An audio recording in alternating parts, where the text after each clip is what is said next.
వైద్య ఖర్చులకు ఇబ్బందులు పడుతున్న బాధిత కుటుంబాలకు కూటమి ప్రభుత్వం అండగా నిలుస్తుందని రాష్ట్రంలో కూటమి ప్రభుత్వం ఏర్పడిన తర్వాత 28వ విడతగా సీఎం రిలీఫ్ ఫండ్ చెక్ పంపిణీ చేస్తున్నట్లు ప్రొద్దుటూరు ఎమ్మెల్యే నంద్యాల వరదరాజుల రెడ్డి అన్నారు. ఈ సందర్భంగా శనివారం ఉదయం ప్రొద్దుటూరు స్థానిక నెహ్రూ రోడ్లోని టీడీపీ కార్యాలయం నందు సీఎం రిలీఫ్ ఫండ్ చెక్కుల పంపిణీ కార్యక్రమం నిర్వహించారు. అర్హులైన లబ్ధిదారులకు సీఎం రిలీఫ్ ఫండ్ చెక్కులు ఎమ్మెల్యే వరద అందించారు. ఇందులో భాగంగా 46 మంది లబ్ధిదారులకు 60,49,000 రూపాయలు అందజేశారు. అనంతరం ఎమ్మెల్యే వరద మాట్లాడుతూ ఆసుపత్రి ఖర్చుల కోసం పేద ప్రజలకు సీఎం రిలీఫ్ ఫండ్ ద్వారా ప్రభుత్వం ఆర్థిక సహాయాన్ని అందిస్తోందని, పేద ప్రజలందరూ ఈ ఆర్థిక సహాయాన్ని సద్వినియోగం చేసుకుని ఆర్థిక వెసులుబాటు పొందాలని పిలుపునిచ్చారు.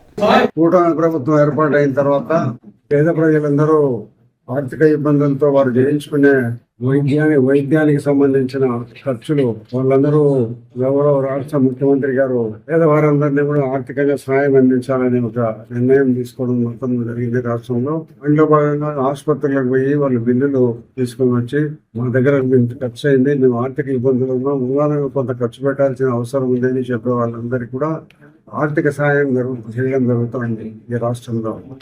ఇప్పుడు కూటమి ప్రభుత్వం ఏర్పాటైన తర్వాత గౌరవ ముఖ్యమంత్రి గారు 28వ విడతగా ఇస్తున్నాం. మన పొద్దుటూరులో 28వ విడతగా సీఎం రిలీఫ్ వైద్యం నేర్చుకునే వాళ్ళందరికీ రిలీఫ్ ఇవ్వడం జరుగుతుంది. దాంట్లో 46 మంది లబ్ధిదారులు 60,49,000 రూపాయలు ఈరోజు ఇవ్వడం జరుగుతుంది. 70 రూపాయలందరికీ.